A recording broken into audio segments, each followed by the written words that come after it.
got you. Looks like your safety light's snapped.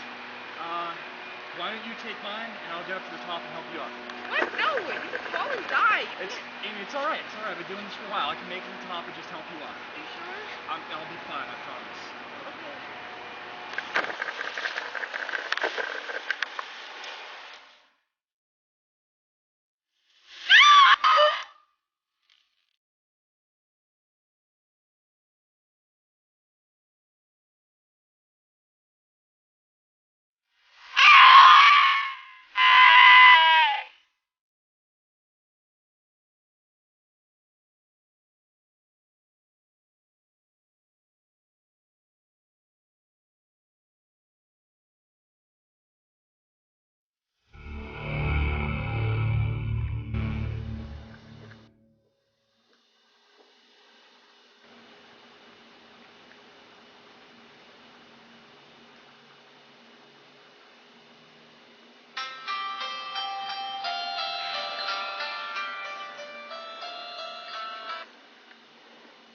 Hello?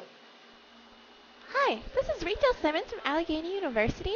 I was just calling to confirm if you were going to return to campus this semester. What would make you think that?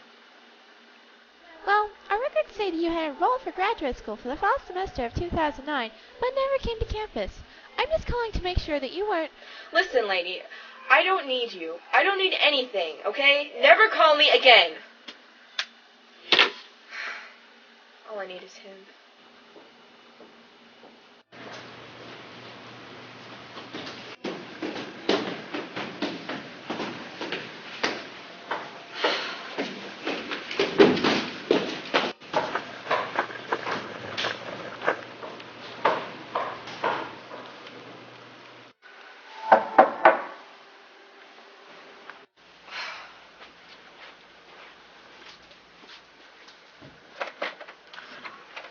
What do you want? Sorry to bother you. Are you Miss Amy Holloway? My name is James Connor. And this is Marcia Kingwood. We're with the FBI. May we come in and ask you a few questions? No.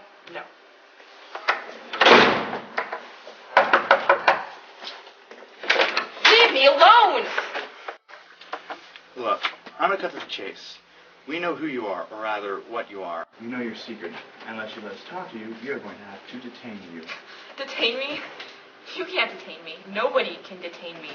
Please, Amy, we just want to chat. Fine, whatever. Just come in. Make yourself at home.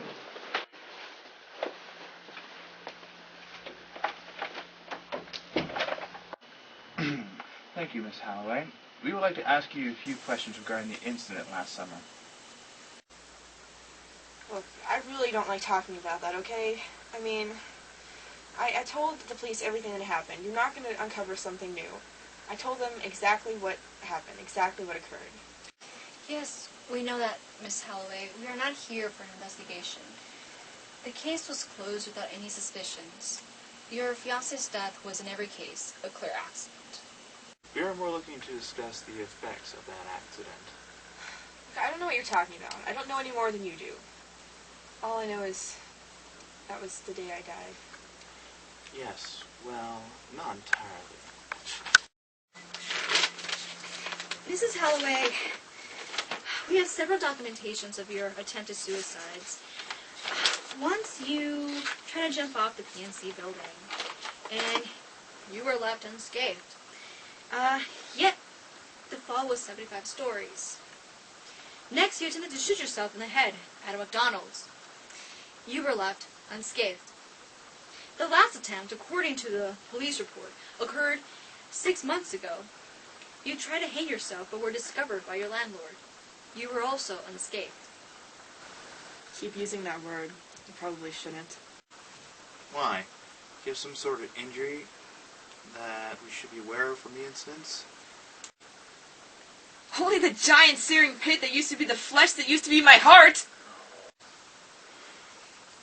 Well, from what we gathered from these attempted suicides is... Wait, that's all the ones you know about? I was certain that a few more had been documented. There's more? Oh yeah. There's the time I slit my wrist, the time I tried to hang myself, the time I tried to drown myself, the time I set myself on fire, the time I overdosed, the time I drank pure hydrochloric acid.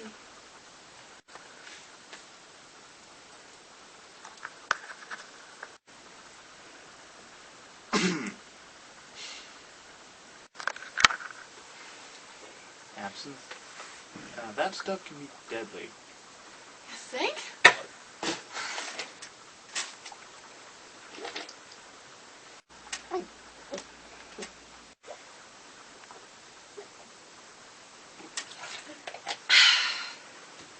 Nope.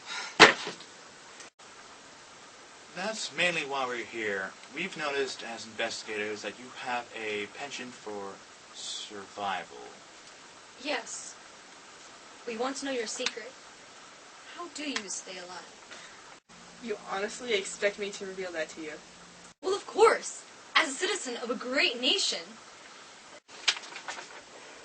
Look, Amy, I'm going to be honest with you. I know this has been hard. I know you wouldn't have tried to kill yourself so many times if you didn't have a good reason. You miss him. I read your file. You were college sweethearts, engaged to be married 3 months after the accident. And I sympathize with you, but the truth is, this gift that you have is now very valuable, very. And I'm not going to deny it, we want it. We want to use it to ensure the safety of the world. But think of it this way. If you could help others, if you could stop the death of someone else's beloved fiance, would you?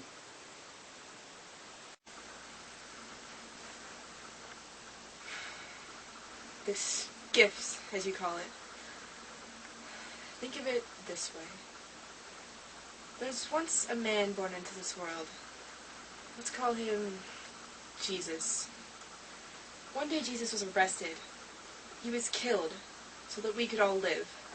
Through his death, we are all now given eternal life. He gave us immortality, so we could all continue breathing. Forever. And? Don't you see? He died for me! Jesus? No! Alexander! He saved me at the cost of his own life. Because of that, somehow, I cannot die. I can't be harmed in any way. When I cut myself, I don't bleed. When my bones break, they instantly mend. Somehow, because of his sacrifice, I cannot be harmed. I am immortal. Do you really think that's how it came to be this way? I know it for certain. He gave his life for mine. So that's the secret. We just need to get a lot of people to die for each other. And the other will become mortal. It's perfect! No! No, Marcy, she's right. People have died for each other throughout history, yet there's never been a documented case of this immortality syndrome. The cause must be something greater. Something... True love. True love. Only his love was enough to save you. That's what I believe. So there's no way to create more of her. She's the only one unless someone unlucky enough somehow comes to be in her same situation. So that means it has to be her. What has to be me? Amy, I'm going to be honest with you.